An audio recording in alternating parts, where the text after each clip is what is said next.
7, the Browns. When I woke up this morning, I was feeling pretty dangerous. Look, the Browns certainly got a signature win this past weekend against the Tennessee Titans. They took care of business. They bottled up Derrick Henry, but also Baker Mayfield. Baker Mayfield went nuts against the Tennessee Titans. He's answered the bell, I would say. There's room to grow. They haven't finished the deal, but you got to be excited for the Cleveland Browns if you're a Cleveland Brown fan in the state of Ohio. Numero 6, Los Rams. When Jared Goff is on, man, he's cooking. I'm just being honest with you. Just want y'all to know that's Jay Will bringing me in and out of my picks. That is not me. But the Rams did exactly what I thought they would do. Go down to the desert, take care of business against Kyler Murray and Cliff Kingsbury. Teams have caught up to this offense of the Arizona Cardinals. The latest one is the Los Angeles Rams and Sean McVay, Aaron Donald in that cast of characters. Watch out for them come playoff time. Number 5, the Bills. No one circles the wagons like the Buffalo Bills. That is correct. The Buffalo Bills and Josh Allen, Stephon Diggs and company. When you think about this team and you think about where they're a team much like the Cleveland Browns in my point of view. They've got to get a signature win. Yes, they are going to win the division. There's no question about it. But I want to see them take on the Pittsburgh Steelers on Sunday night because, to me, that'll be that signature W that they need to convince me that they're ready to make a run against the Kansas City Chiefs. Number 4, the Steelers. We got to make routine plays routinely, and we're not making them routinely enough right now. The Steelers, they kind of dropped a little bit. I know it's a team that was undefeated. They lose one game. Now, all of a sudden, they're the 4th team in my rankings. The last 2 games, they haven't shown me anything that makes me believe that they're the team to compete with the Kansas City Chiefs in the AFC. That loss last night it had to be sickening to Mike Tomlin to think that they went out there and lost to the Washington football team with a dominant defense that's emerging in the NFC East. Numero 3, the Packers. RELAX. Relax. It's so interesting. They could be the number 1 team on this board. They could be the number 2 team on the board, but instead they are the number 3 team, which is not light at all. I think when you look at Devontae Adams, obviously there's Aaron Rodgers, big-time MVP candidate, things that they do when Aaron Jones out of the backfield, the defense playing okay football. It's just they need to continue to play like they're playing, not show up like they showed up against the Tampa Bay Buccaneers. They need to show us exactly what they could do against the better teams in the NFC moving forward.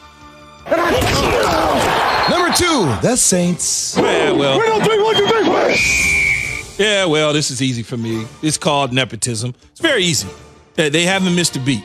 Taysom Hill comes in. They continue to win. Hopefully, for them, they're going to be getting Drew Brees back soon as they close out the season and head into the playoffs. That way they can have some sort of continuity with Drew Brees in the playoffs and not just insert him at the end of the season. Taysom Hill's done a tremendous job. He certainly has helped his stock as far as the quarterback position goes. But then again, hey, man, my nephew's on that team, so what you expect for me to do? Numero 1, the Chiefs. I'm going to go get the biggest cheeseburger you've ever seen. Might be a double. I don't know how many weeks this has been in a row, but Andy Reid's eating a lot of double cheeseburgers, that's for sure, because they continue to stay at the top of the heap at the number 1 overall pick in my real rankings. Kansas City's Kansas City. Patrick Mahomes is Patrick Mahomes. Although some games have looked tight and close, especially within the division, whether it's the Los Angeles Chargers beat by the Oakland Raiders or barely beating the Denver Broncos. Whatever the case may be, it's a division-type situation. I'm not worried about Kansas City at all. I think all the snack, crackle, pop that you get from Kelsey, you get from Tyreek Hill and Watson along with Patrick Mahomes is just phenomenal. I can't wait to see them in the AFC Championship game.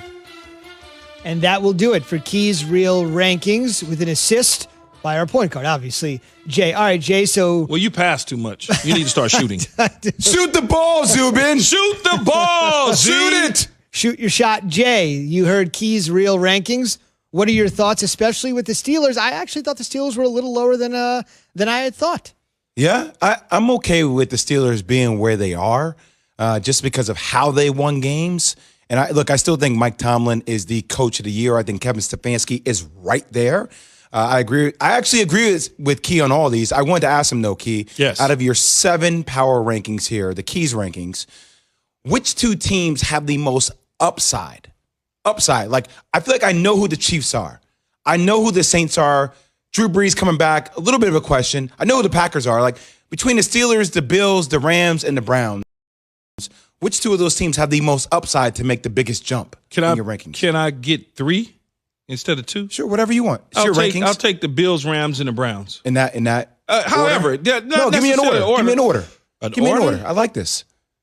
By Who the has way, the that's most upside of Keys those 3? 5, 6, Bills, Rams, 7. and Browns. That's your 5, 6, I 7. would say Rams, Bills, Browns. I would flip those 2. Rams, Bills, Browns got the most upside. And I think the look, man, here's what I would say about the Rams. As long as Jared Goff doesn't trick it off by giving the ball to the other team, the Rams going to win pretty much every single game because the defense is lights so out. Yeah. And their offense make plays, whether it's Cooper Kupp or Robert Woods, whether it's Henderson and Brown in the backfield, whether it's Higbee at the tight end position or Everett. I mean, they got a nice nucleus of Sean McVay on that offense. And then the defense, you already know what that is. Led by the best defensive player in the NFL. Led by probably, despite the position, probably the best player in the National Football League. Pound for pound. Despite, I understand Patrick Mahomes is a quarterback and he has nice hair and we like Patrick and all that sort of stuff. I get it. But in terms of a player, you have to prepare for Aaron Donald like no other because he can do so many different things from a defensive standpoint, whether he lines up in a 2 technique, a 3 technique, whether he's at the defensive end, whether he's at a wide tech on the defensive end side.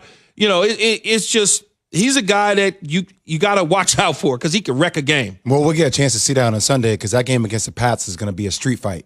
That's going to be a street fight. And the Rams are only favored by 6. We only have to wait one more day, a couple more days to get it. It's a short week for both teams. Here we go. Pats, Rams, Thursday night. We'll see. Oh, Thursday night. Excuse me. What happens? No problem. A good thing, you know, for New England is Bill Belichick doesn't have to worry about anybody hanging out in L.A., that's for sure, because COVID has shut that thing down. Right, and keep in mind they just played the Chargers. Now they're playing the Rams. Obviously, they're not flying back across the country to fly back. They're staying there. They're rooted. They're ready to go. But a lot of Rams fans are mad at that too, right? Because the Rams had to fly back and forth when they were here on the East Coast. And it's a really big game for the Pats, by the way, too. But I think that might have been CDC rules, though, right? That made. I don't think they had a facility that they could practice in on the East Coast. I'm almost certain that that's what it is. I'll go out on a limb and say that the rules didn't allow them because the facility that they needed to use was already occupied, so there wasn't another place for them to practice. Stakes on both sides for the Pats trying to get that 7th seed. Remember, this year there's 7 teams in each conference. If the Pats were to win out, they were to get to 10-6. But as Dan Graziano, our NFL insider, mentioned just moments ago, right now the teams in the 6 and 7 spot have 8 wins already. Rams are trying to win the division. They're in pole position. Yeah, in I think of this division, it's either going to be Seattle or the Rams. Did I miss anybody in the real rankings that you thought I should have had in? Once again, it was Chiefs, Saints, Packers, Steelers, Bills, Rams, Browns. Seattle's on the outside? Yeah, just because I'm mad at them. How you gonna lose to the damn Giants at home? No, man? it was a revealing loss. Come on now, revealing loss and a revealing win. You got an MVP candidate in Russell Wilson. You got an emerging superstar at wide receiver in DK Metcalf. I mean, like, stop. They shouldn't have lost to them. So Key just mentioned. Go ahead. The Colts. That's a good one. Yeah. Yeah. No? You haven't been that high on the Colts that much. No, I'm good. For those on radio that can't see me shaking my head, I was silent because I was shaking my head. But no, I'm good on the Colts. The Colts are 8, 9, 10, 11. But I don't know. Okay. I got the 7 right.